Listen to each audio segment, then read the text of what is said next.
Gloria a Dios. Damos un tiempo para que los niños salgan en silencio. Hay que enseñar a los niños que guarden silencio. Desde pequeñitos hay que inculcarles el respeto y la honra al Señor. Así que vamos a concentrarnos ahora en que el Señor quiere hablarnos, quiere ministrarnos. Le hemos ministrado nosotros a Él por medio de nuestra alabanza y ahora Él nos va a ministrar a nosotros por medio de su palabra. Es bueno estar los hermanos atentos. Olvídate de tus preocupaciones, olvídate de todas las cosas que te puedan afectar en este momento y céntrate solo en escuchar la voz de Dios. Él te va a hablar. Y Él quizás, si estás atravesando algún problema, te pueda hablar en esta mañana para que tú puedas hacerle frente a ese problema. Los cristianos sabemos que tenemos la gracia de Dios, la capacitación que Él nos da para que en medio de las pruebas y las circunstancias, Él nos pueda ayudar a superarlas. Es una promesa del Señor. Él estará con nosotros siempre, nos dijo las últimas palabras, lo que yo llamo su testamento. Sus últimas palabras fueron cuando estaba aquí en la tierra, antes de regresar al lugar de privilegio y honor para sentarse a la diestra del Padre, fueron precisamente esas: estaré con vosotros hasta el fin, hasta llegar al propósito que Dios tiene para tu vida y también al fin de nuestros días aquí en esta tierra. Él promete estar con nosotros y como Él lo promete, yo lo creo. ¿Lo crees tú? Él está con nosotros siempre. Pero claro, Él es muy galante. Él nos deja a nosotros la libertad de estar con Él o vivir de espaldas a Él.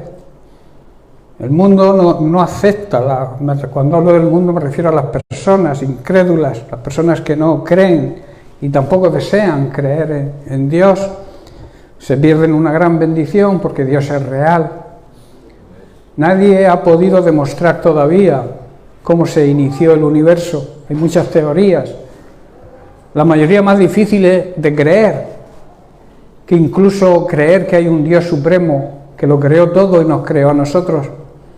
Eso es más fácil que algunas de las teorías que la ciencia, supuesta ciencia, está tratando de averiguar el origen del universo. Pero es algo que se sale de nuestra mente. Es imposible, con nuestra mente limitada, nuestra mente humana que es limitada, llegar a comprender la grandeza de Dios. Yo siempre lo digo, no te propongas adivinar ni saber lo grande que es Dios, no lo vas a lograr, es imposible. Tú no vas a saber nunca la grandeza de Dios.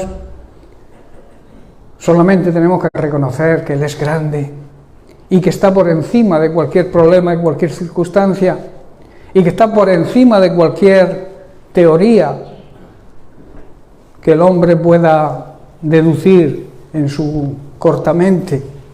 Nosotros, vuelvo a repetir, tenemos una mente limitada y Dios es infinito, su poder, su autoridad, su soberanía, su amor, su misericordia, no se puede medir.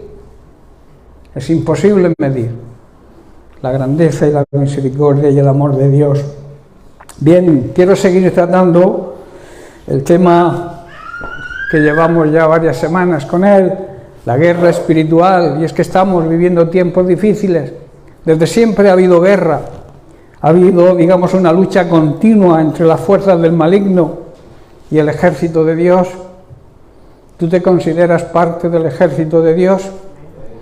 ¿Somos soldados al servicio de Dios? Pues es así, tenemos que prepararnos. Todo soldado se instruye para la lucha, para la guerra. No vas a poder vencer si no estás bien instruido.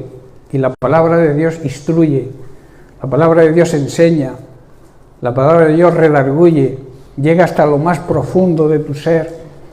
Conoce tus más íntimos pensamientos. Quizá tu esposo, tu esposa, tus padres, tu familia no lleguen a conocerte realmente como eres en tu interior, pero Dios te conoce.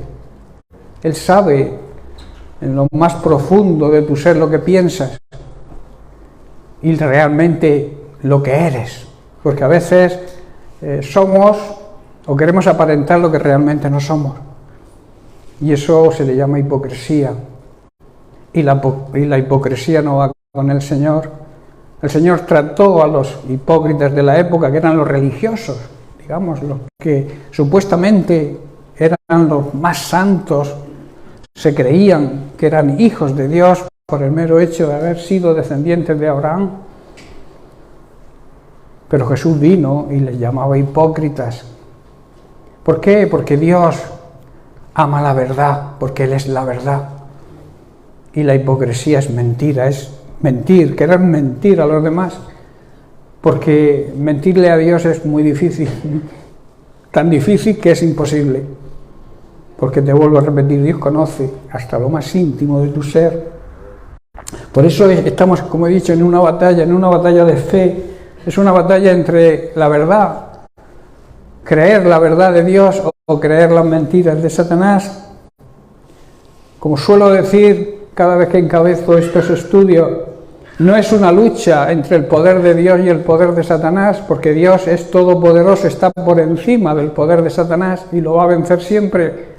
Satanás está vencido por Jesucristo, pero vivimos en el territorio enemigo, donde Él, la Biblia lo llama el príncipe de este mundo, y aunque está derrotado, está dando sus últimos coletazos y está atacando con una serie de misiles dirigidos a la línea de flotación de la sociedad.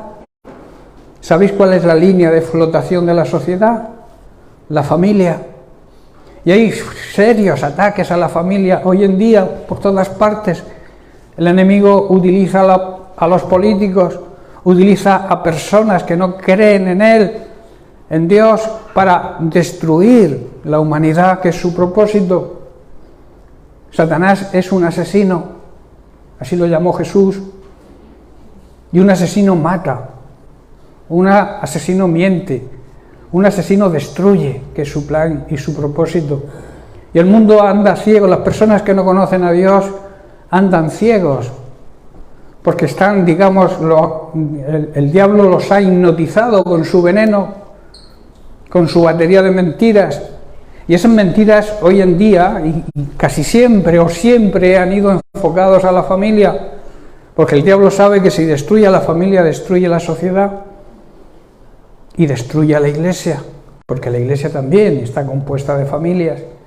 Y lamentablemente vemos que no hay familias completas, o deberían, todas las familias, todas las personas que acuden a las iglesias pudieran ser las familias completas, que es lo que Dios quiere. Dios creó, el creador de la familia fue Dios, y como el diablo es enemigo público número uno de Dios, quiere destruir lo que Dios creó, y lo creó con unos buenos principios, unas bases, unos estatutos.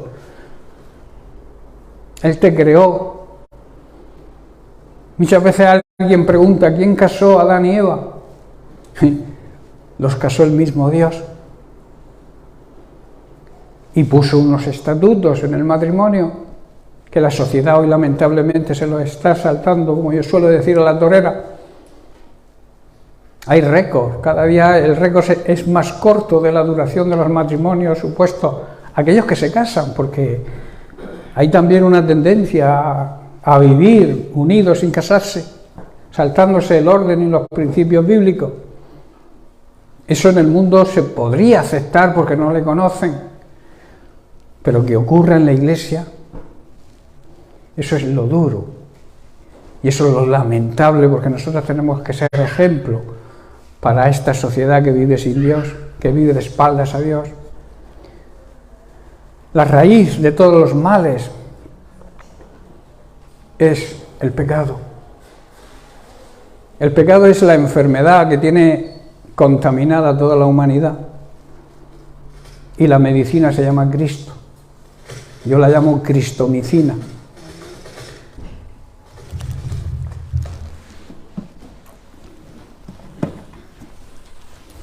La cristomicina es la única medicina que puede curar la enfermedad del pecado y sus consecuencias. Toda enfermedad grave muchas veces conduce a la muerte física, ¿verdad? la enfermedad del pecado conduce a la muerte eterna, a la condenación. Y eso es para analizar, eso es para pensárselo, como yo digo. A ver si le podéis subir un poco de volumen al, no sé si el 11 o el 4, porque el otro fallan las pilas.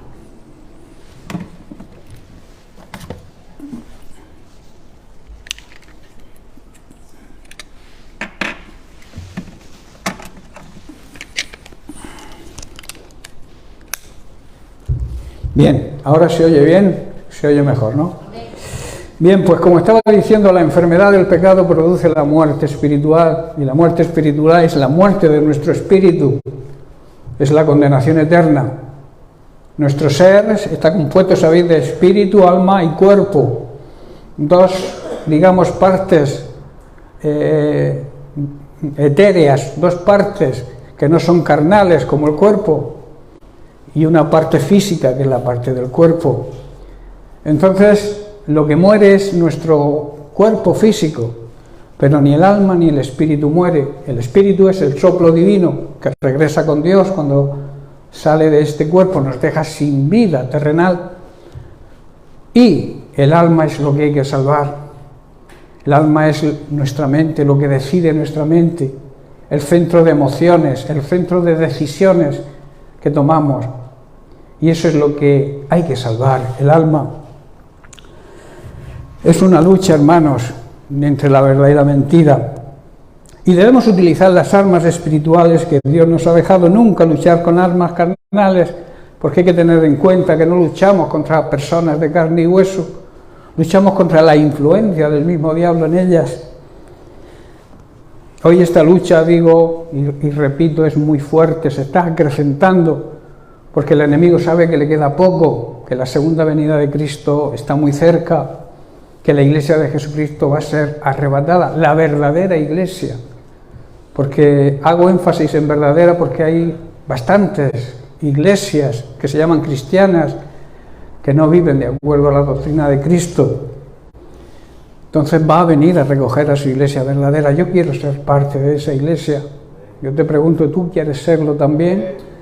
Pues tienes que aferrarte a la sana doctrina, a la doctrina que Jesucristo predicó, que les enseñó a sus discípulos, para que los discípulos fueran transmitiéndola de generación en generación y llegara pura y sana a este tiempo. Pero lamentablemente hay sectas que han ido cambiando la palabra de Dios, acomodándola a sus principios o a sus ideas humanas, y han creado la serie de tantas sectas, tantas falsas doctrinas que abundan cada día más. Por eso nosotros tenemos que buscar la plenitud de la palabra de Dios, la esencia de la palabra de Dios, para mantenernos fieles siempre a ella, y que el mundo pueda ver que existe un remanente, aunque pequeño, existe un remanente que respeta, honra y obedece a Dios. ¿Estáis comprendiendo, hermanos? Decíamos que para que el enemigo no nos tome ventaja y no nos pueda acusar, porque el diablo es el que acusa. El acusador de los hermanos, lo llama la Biblia, es el diablo. Cualquier acusación que te venga viene de él. Pero para que no nos tome ventaja y nos acuse con motivos, hay algunas cosas y algunos pasos a seguir. Estamos tratando, ya llevamos una semana o dos con el tema, sobre el arrepentimiento. Es nuestra responsabilidad el arrepentimiento. Todo ser humano debe arrepentirse, porque la Biblia enseña que todos somos pecadores y por tanto todos tenemos la necesidad del arrepentimiento y de aceptar a Jesús como nuestro Señor y Salvador. Y como complemento al arrepentimiento, ya estudiábamos la semana pasada, nuestra prioridad debe ser nuestro pensamiento. ¿Dónde estamos enfocando nuestro pensamiento? La Biblia enseña que debemos detener, debemos apresar todo pensamiento y someterlo a la obediencia a la palabra de Dios, a la obediencia a Cristo. Esto quiere decir que todo pensamiento que nos venga a nuestra mente debemos filtrarlo con la palabra de Dios y entonces destruir todos los obstáculos que impiden que las personas conozcan al Señor. Las personas que nos rodean tienen que conocer al Señor. Incluso hay miembros, hay muchos, yo me encuentro entre ellos, hay muchos hermanos que tienen a su familia que no conoce a Dios. Aquí también supongo que habrá muchísimos que tienen familiares que no conocen al Señor, o sea, que no han tenido un trato, una relación de intimidad con el Señor, no nos han entregado sus vidas a Cristo. Y debemos ser ejemplo para ellas, lo primero, y después para el resto, para que todas aquellas personas que nos rodean, sean familiares, sean vecinos, amigos, derribar cualquier obstáculo que impida que estas personas puedan conocer a Dios y puedan ser salvos. La Biblia enseña que para ser salvo debemos mirar la cruz, y no la cruz como un instrumento de tortura, mirar lo que sucedió, mirar lo que hizo Jesucristo ahí en esa cruz. El Señor dice su palabra que guarda y protege con una completa y perfecta paz a todos los que confían y concentran sus pensamientos en Él. Hermanos, necesitamos la paz de Dios. Necesitamos como afirmación la paz de Dios. Claro que la necesitamos. Todo el mundo necesita estar en paz con Dios, que es la verdadera paz. La paz que nuestra mente no puede entender. El sentirnos perdonados por el Señor, aún en medio de los problemas, nos va a producir paz. Yo suelo decir que los problemas, las personas que no conocen a Dios tienen paz cuando no tienen problemas, pero cuando le vienen los problemas pierden la paz. Pero la paz de Dios, los verdaderos creyentes, continúan en esa paz en medio de los problemas. Es la diferencia entre nosotros y aquellos que no conocen la palabra de Dios. No, yo suelo decir que nuestro enemigo, el diablo, no nos quiere hacer daño, nos quiere destruir y va a aprovechar, va a trabajar en nuestra mente, su campo de batalla favorito, para que desconfiemos de Dios y así apartar nuestra mirada de Él y perder la paz. Ese es el trabajo de Satanás. En Colosenses capítulo 3, versículos 3 al 1, Pablo nos exhorta diciendo: si habéis resucitado con Cristo, cuando aceptamos a Jesucristo como Señor y Salvador, somos nueva creación, resucitamos a una nueva vida. Dice: buscad las cosas de arriba, donde está Cristo, sentado a la diestra de Dios. Poned la mira en las cosas de arriba, no en las de la tierra, porque habéis muerto y vuestra vida está escondida con Cristo en Dios. ¿A qué se refiere aquí Pablo cuando dice que habéis muerto? Se refiere a que al aceptar a Jesucristo matamos nuestra vieja naturaleza. Nuestro viejo hombre ha sido crucificado con Cristo y somos una nueva creación en Él. A eso lo llama Jesús, se lo explicó a Nicodemo, el nuevo nacimiento. Todo ser humano tiene la necesidad, para ser salvo, de nacer de nuevo. Nacer no de una manera física, sino de nacer en el Espíritu. Que nuestro espíritu sea renovado por la palabra de Dios, sea renacido por la palabra de Dios. Por eso Pablo dice: ya que hemos resucitado a una vida nueva con Cristo, debemos mirar las verdades del cielo, las verdades de Cristo, donde Cristo está sentado ahora mismo. Todos creemos o debemos creer que Cristo vino a esta tierra, la segunda persona de la Trinidad, el Hijo, se encarnó en la persona de Jesucristo para darnos vida y para que nuestro viejo hombre fuese crucificado con Él, porque Él cargó con tu pecado y con el mío. Entonces nosotros somos una nueva creación cuando somos descargados de nuestros pecados mediante el arrepentimiento. Cristo simbólicamente carga con tu pecado, porque Él llevó el pecado de los antepasados, el pecado de hoy y los futuros pecados ya los cargó Él sobre la cruz. Pero cuando te arrepientes, sea en la época que sea, eso se hace una realidad. No sé si estáis comprendiendo, porque alguien pudiera pensar, es que Jesucristo murió y cargó con los pecados de la gente de aquella época. Pero no, cargó con los pecados actuales y los futuros. Pero claro, eso se hace efectivo, esa realidad se hace efectiva en nosotros cuando nos arrepentimos. ¿Estáis comprendiendo? De ahí la necesidad, como he dicho antes, de que todo ser humano debe arrepentirse y reconocer a Jesucristo como el Señor y el Salvador. Esto dice Pablo que debemos pensar en las cosas de arriba del cielo y no en las de la tierra. Nosotros hemos muerto a esta vida y nuestra verdadera vida está escondida en Cristo, o sea, con Cristo, en tentaciones que el diablo nos trae. Como he dicho, el diablo trabaja la mente, es su campo de acción preferido, porque sabe que cuando desviamos nuestros pensamientos, nuestra mente, la desviamos de Dios y la enfocamos al pecado, nos tiene ganados para Él. Pero nosotros sabemos dónde tenemos que enfocar nuestra mirada, enfocar nuestra visión espiritual, y es hacia lo que Cristo hizo.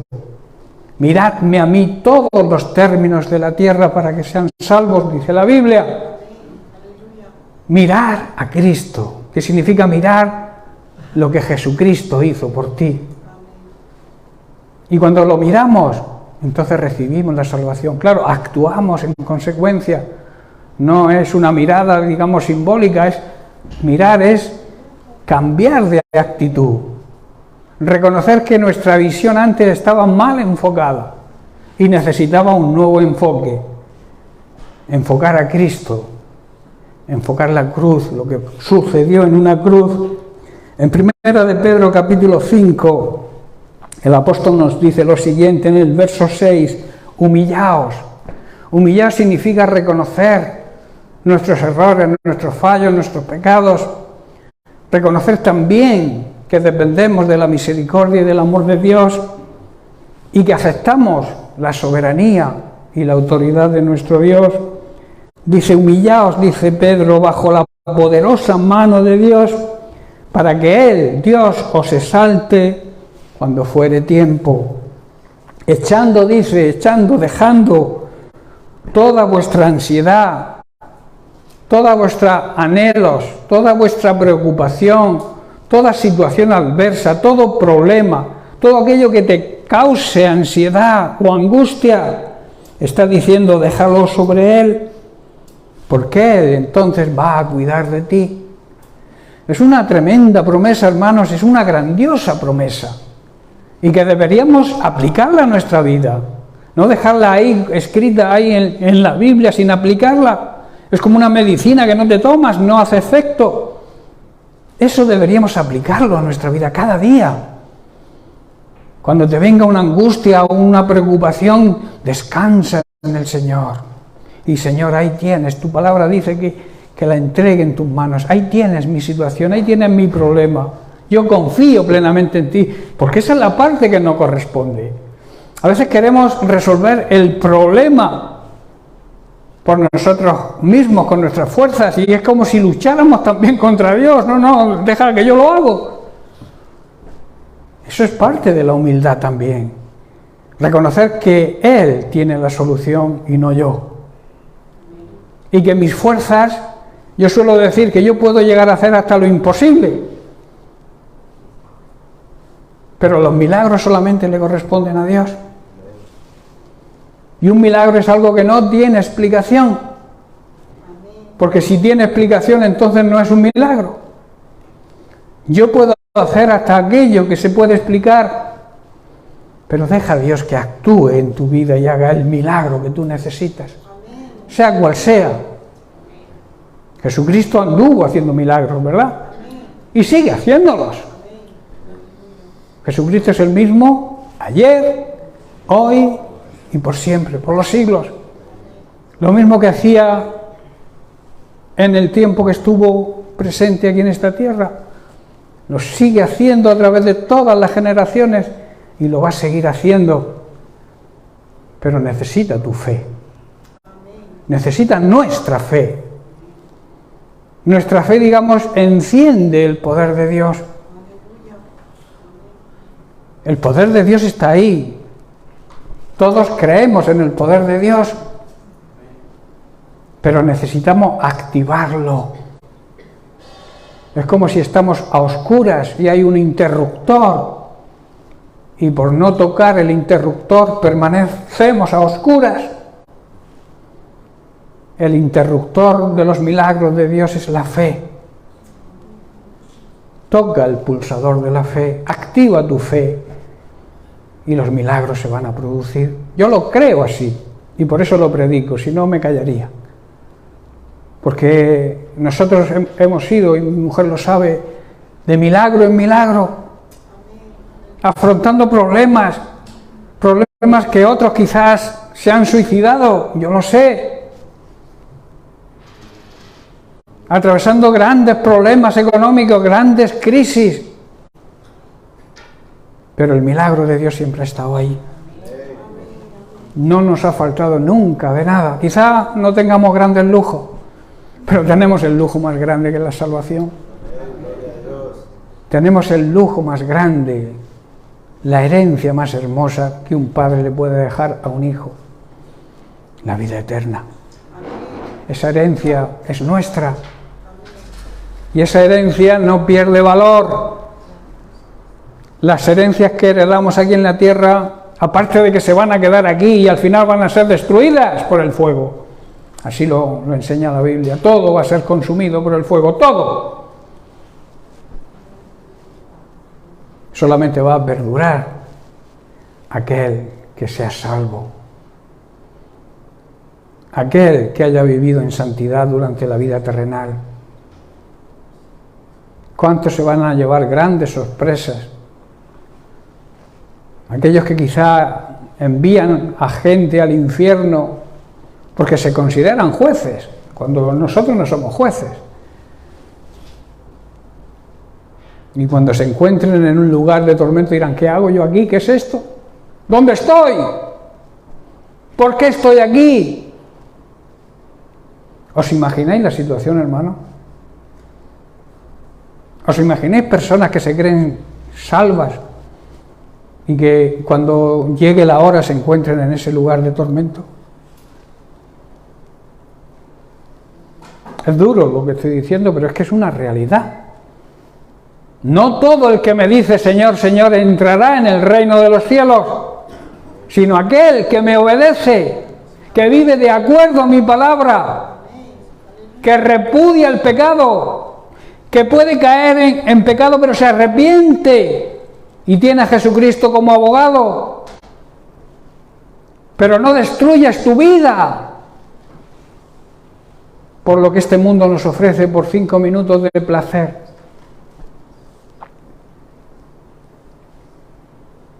Es grave, hermanos, nuestra eternidad es algo que debemos tomar en serio. Pablo dice que el tiempo que estamos viviendo en esta tierra es una leve tribulación momentánea. La vida física es un momento en comparación con la eternidad.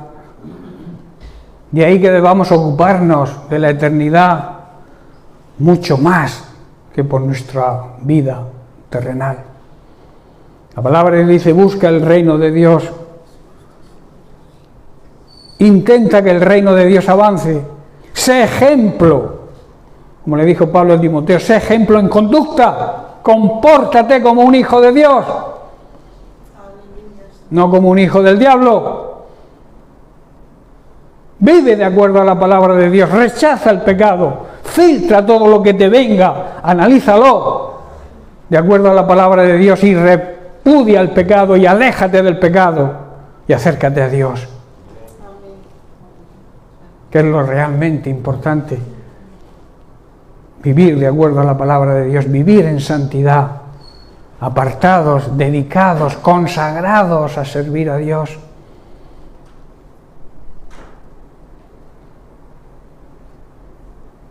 No anuncies tu pecado tampoco. Hay personas que pecan o que viven en pecado y se regocijan y lo cuelgan en las redes sociales para que todo el mundo lo vea.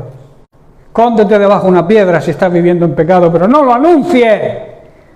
No tires por tierra el nombre de Cristo, diciendo que eres cristiano y viviendo en pecado y anunciándolo en las redes sociales.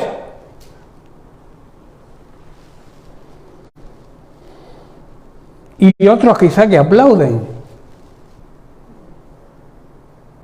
Otros aplauden eso. Hay que ver la ignorancia que hay dentro de la iglesia, hermano. La ignorancia o la poca santidad, o los pocos verdaderos cristianos, hermanos. Porque no todo es cristiano aquel que se llama cristiano. Si eres cristiano tienes que demostrarlo. Y tienes que demostrarlo con tu vida, con tu comportamiento. Todos tenemos tentaciones, el diablo nos tienta a todos.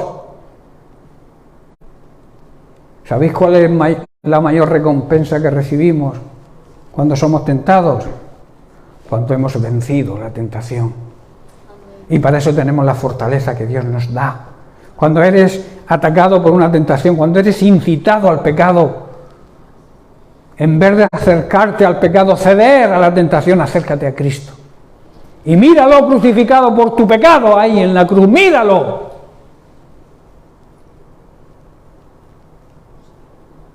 Si realmente eres cristiano, se te caerá la cara de vergüenza cuando dices que eres cristiano y vives en pecado. Y no valen excusas. No hay excusas para pecar, hermanos. No hay ninguna excusa ante Dios. Ante mí me podrás decir lo que quiera o ante cualquiera ser humano. Pero ante Dios no valen las excusas. Así que arregla tu vida, deja el pecado, vuélvete a Cristo. Y Cristo te va a recibir porque Dios es amor. Pero también es juez, es justicia. El amor y la justicia van unidos. A mí me sentaría muy mal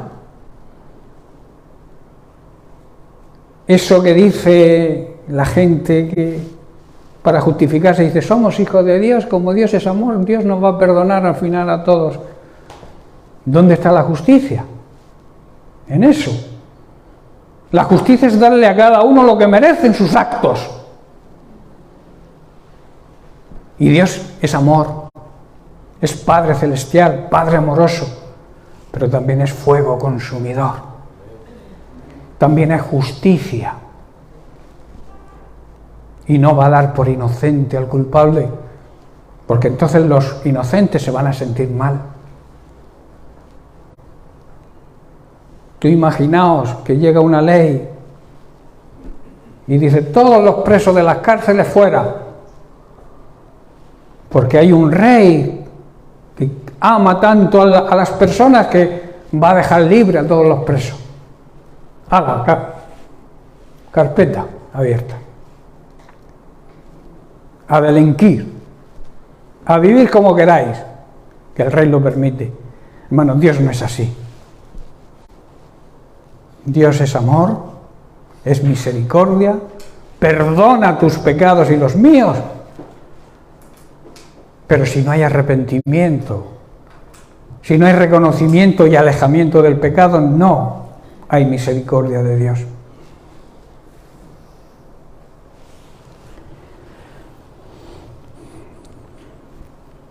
Echando toda vuestra ansiedad sobre Él, todos vuestros problemas, todas vuestras dificultades, porque Él tiene cuidado de nosotros. Cuando vamos al Señor con nuestra carga, con nuestro problema, y lo depositamos humildemente en sus manos, debemos saber y confiar que están en las mejores manos y que Él va a cuidar de nosotros. Cuando tú deposites tu angustia, tu ansiedad, tu preocupación sobre Él, ten por seguro que Él cuida de ti, te va a dar descanso y vas a sentir su paz. Yo me pregunto, ¿sientes la paz de Dios? Y te digo algo, si no sientes la paz de Dios, algo va mal en tu vida. Porque la paz de Dios es un regalo que Dios nos da cuando somos verdaderos hijos de Él. Los verdaderos hijos de Él viven en paz. En paz con Dios, en paz con los hermanos y en paz con todos. ¿Qué quiero decir con esto? Que donde hay contienda, no hay paz. La contienda es lo contrario a la paz. Yo no concibo cómo hay hermanos que les gusta la contienda, que disfrutan enfrentándose unos a otros. Y es que tú me has hecho, que yo te he hecho, que yo te he dicho, que tu hijo ha hecho. Hermanos, todos cometemos errores. La Biblia dice, Jesús dice, aprended de mí que soy manso. O sea que tengo poder, pero sé controlarlo. Y soy humilde, reconozco que me puedo equivocar. Hay personas que no les digan nada, se ofenden, desaparecen de la iglesia si les dices algo 2 o 3 semanas. El pastor ha dicho esto, ahora el pastor me la va a pagar, como si yo tuviera que ver en el tema. No sé si estoy comprendiendo, hermano. Las personas que son así no son aptas para el reino de Dios. Las personas que viven en contienda, siempre en conflicto, en que si me has dicho, que si he dicho, que si tú me has dicho, que si el otro ha dicho. Todo este tipo de personas no son aptas para el reino de Dios. Dios no las puede utilizar. Tenemos que estar abiertos a la enseñanza, abiertos a la instrucción, abiertos a la disciplina, si no estamos haciéndolo bien. La disciplina en el momento en que se aplica duele. Y duele al que la recibe, pero también al que la aplica. Pero al final da fruto. Yo doy gracias a Dios porque mi padre, aún sin conocer como yo conozco al Señor, él lo conocía a su manera, pero él me supo educar y me supo castigar cuando yo lo merecía. No lo entendía en ese momento. Y yo sufría y cogía resentimiento contra él. Pero ahora agradezco que él me enseñara principios éticos y morales, principios de respeto y honra a los mayores que hoy se están perdiendo, respeto y honra a los padres que también se están perdiendo, respeto entre los matrimonios que andan en continuas contiendas y dentro de las iglesias también, lamentablemente. Es el trabajo de Satanás, como dije al principio. Él lanza los dardos, los misiles contra la base de la sociedad y de la iglesia, que es la familia. Y debemos, Pablo dice, no olvides y estate atento a las maquinaciones de Satanás, que quiere tu destrucción. Él vino a robar, matar y destruir. Y Jesús dice, agárrate a mí, aférrate a mí, porque yo he venido a darte vida. Y una vida, no una vida mediocre, una vida plena y auténtica, el comienzo, el anticipo de la vida eterna aquí. En Mateo capítulo 11, verso 28, Jesús dice, venid, llamamiento, y yo digo orden, porque está en imperativo, venid a mí todos los que estáis trabajados, todos aquellos que andéis cargados, quizá con la carga de una religión muchas veces, y dice, y yo os haré descansar. ¿Creéis lo que Dios dice, hermanos? Son palabras de Jesucristo, no son palabras ni siquiera de Pablo ni ningún discípulo, son palabras del propio Jesús. Venid a mí si estás cansado, agobiado, estresado, cargado, y yo te haré descansar. Qué gran promesa, ¿verdad? Jesús nos está preguntando, ¿por qué vivís siempre angustiados y estresados? Y eso lo está diciendo a su iglesia. Venid a mí, yo me haré cargo de vuestra angustia y vuestra preocupación, y os daré la paz que necesitáis y el descanso. Son palabras del propio Jesús. ¿Por qué andas estresado? ¿Por qué andas angustiado? Escucha a Jesús, que dice, descansa en mí. Deja de intentar solucionar tu problema, deja que te lo solucione yo. Eso es sabiduría del cielo, eso es poner la mirada en el cielo. Saber que Dios está ahí y nos respalda.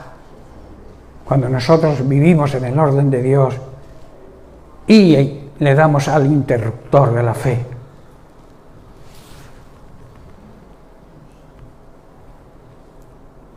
Hermanos, cuando pongas algo en las manos de Dios, no debes retirarlo nunca. Si lo retiramos para intentar solucionarlo nosotros, Él no podrá cuidar y proteger nuestro descanso y nuestra paz.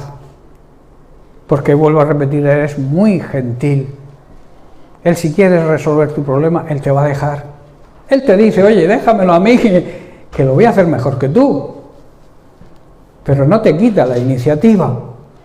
La iniciativa, la fe tiene que estar en nosotros. Y entonces Él actúa. Él no va a usurpar tu voluntad. Él te da libre albedrío. Te enseña, te instruye, te marca el camino a seguir, pero tú decides. Son grandes promesas de Dios, hermanos,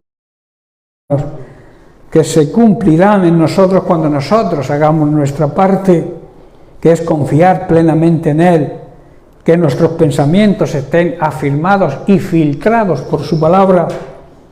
Y por tanto, hermanos, no debes culpar a Dios. No analices la vida de los demás. Dios no nos ha llamado a ser jueces de los demás, ni a juzgar a uno o a otro. Dios te dice, examínate a ti mismo. La palabra de Dios, quizá tú ahora mismo estés pensando, qué bien le está viniendo esto a fulanico. La palabra de Dios, en lo que le toque. Si el Señor te está tocando, acéptalo y reacciona, porque Él lo hace con un plan y con un propósito. Él te ama y quiere mejor para ti. Como creación, si no lo has aceptado todavía, si no eres salvo. Que no lo estoy enfocando en esta mañana, pero no voy a profundizar en él, porque merece una predicación solamente el tema de que nuestro Dios es un Dios de paz, no es un Dios de contiendas y de guerras, es un Dios que nos llama. La tierra andaba la tierra antes de la primera venida de Cristo era un total conflicto. Y Jesucristo se lanzó, se involucró en ese conflicto para traernos paz. Por eso a Dios se le llama Dios. Respetarlo como Padre, honrarlo como Dios y obedecer su palabra, que no es por capricho. Él no nos pone unos mandamientos y unas, digamos, parámetros en su palabra para su antojo o por su antojo. Lo hace para nuestro bien, porque como un buen padre que es, quiere lo mejor para nosotros. La Biblia enseña que un buen padre da buenas dádivas a sus hijos, ¿verdad? Y Dios es el Padre de los padres. ¿Qué nos va a dar Dios? ¿Qué quiere Dios para nosotros? A veces tachamos a Dios de exigente, porque el Señor permite, porque esto, porque... No tientes a Dios. Dios no es eso. El problema no es Dios. El problema es la actitud del ser humano, que vive de espaldas a Dios, y cuando le ocurre algo malo, entonces le culpa a él. Niegan a Dios, pero cuando viene una catástrofe, viene algo provocado por el egoísmo, por el ansia de poder, como son las guerras, cuando ocurre eso, culpamos a Dios, porque Dios permite que muera gente. Dios también llora cuando ve y cuando ocurren estas cosas. Pero todo esto no ocurre por culpa de Dios, es por culpa del ser humano que vive de espaldas a Dios, que le ignora, pero luego le sigue. Tremenda contradicción, ¿verdad? Bien, pues lo vamos a dejar aquí con este tema, vamos a comenzar la semana que viene. Nuestro Dios